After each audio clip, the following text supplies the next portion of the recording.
دا څه خبیث او منافق قام دی. کله یو خبیث را پاسی په علماء پسې رد بد وای، کله بل خبیث را پاسی په علماء پسې رد بد وای. نہ میں پہلے فضل الرحمان کو عالم مانتا تھا، نہ میں اب فضل الرحمان کو عالم مانتا. میں صرف اسے ایک نچلے درجے کی سیاستدان کی حیثیت سے جانتا ہوں، جس نے سیاست کے خاطر اپنے علم کو بھی بھیجا، جس نے سیاست کے خاطر اپنے دین کو بھی بھیجا، جس نے سیاست کی کرسی کی لالچ میں اپنے دین کا بھی سودا کیا، جس نے کرسی کی ہوش و لالچ میں اپنے علم کا بھی سودا کیا. ہم پی ٹی آئی والے سوشل میڈیا پر شریف کیا بنے کہ جمعیت والے سوشل میڈیا پر بدمعاش بن گئے. واہ جی، ستا اوټ ته په بله ولګي، ستا سیاست ته په بله ولګي. په سیاست کې دومره لرې لاړې چې خپل ایمان دې غرق کړلو، په علماو پسې غاپې. ته څه شی؟ ته د علماو، ته د مولانا صاحب امتیازو ته هم نه رسې. مولانا صاحب د دې وخت پیر دی، د دې وخت درویش دی، د دې وخت بزرگان، د دې وخت شیخان مولانا صاحب مني.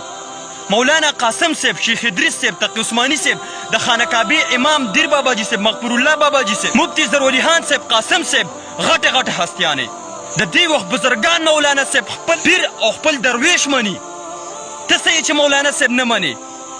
مولانا صاحب الله پاک منلی دی او ډېر مخکې یې منلی دی. دا درته زه د خپلې خولې خبرې نه کوم. د دې وخت بزرگ عالم الدین شیخ الحدیث و تفسیر مولانا مفتی محمد ضروری خان صاحب دا خبره کوي. واوره دا منافقہ فاسقہ فاجر دا واورا. کچھ لوگ بڑے فخر سے کہتے ہیں ہم علماء کو مانتے ہیں لیکن مولانا فضل الرحمان کو نہیں مانتے اور بڑے غلط القاب لیتے. بہرحال مولانا فضل الرحمان وہ ایک فرد نہیں ہے، وہ ایک کائنات ہے. فضل الرحمان ایک جماعت کا نہیں، پورے اداروں کا اور بہت سارے تنظیموں کا سربراہ ہے. اگر کوئی کہے کہ میں آسمان کو مانتا ہوں لیکن جو آسمان میرے گھر پر ہے اس کو نہیں مانتا ہوں تو احمق ہے، بیوقوف ہے.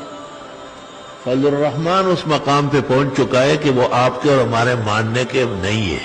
ہم مانے یا نہ مانے، خدا کے ہاں مانا گیا ہے. اس لیے اپنا منہ کنٹرول کریں. مولانا نہ آپ کی تائید و حمایت کا محتاج ہے، خدا کی نصرت ان پر دن رات برس رہی ہے. گلے شکوے تو ہمیں بھی ان سے ہیں، یہ بات تو نہیں ہے، ہم نے بہت ممبر پر تفصیل کی. گلے شکوے تو اپنوں سے ہوتے ہی رہتے ہیں. لیکن مولانا فضل الرحمان حق کا ایک مصمم دیوار ہے. وہ اہل سنت والجماعت کا سپہ سالار ہے. وہ دیوبندیوں کا اس زمانے کا محمد بن قاسم ہے. وہ اپنے زمانے کا خالد بن ولید ہے. اور ان کے اتنے استمرار اور استقامت کے ساتھ تو بڑے بڑے مخالفین نے داد دیے. آپ کیوں ایسے پتھر کے دل رکھتے ہیں کہ اس میں نرمی نہیں آتی ہے؟ واضح رہا ہے کہ میں جمعیت العلماء اسلام یا مولانا فضل الرحمان گروپ کا نہ کارکن ہوں نہ جمعیت کا رکن ہوں، لیکن مسلک کے سطح پر ان کو ادب اور احترام سے پیش آتا ہوں اور ان کو اپنی تائید اور حمایت سے آراستہ کرنا اپنے فرائض منصبی سمجھتا ہوں. تو جب آپ میری اقتداء میں نماز پڑھتے ہیں اور میری باتیں سنتے ہیں تو آپ کو مولانا کے بارے میں تعظیم کا خیال رکھنا چاہیے.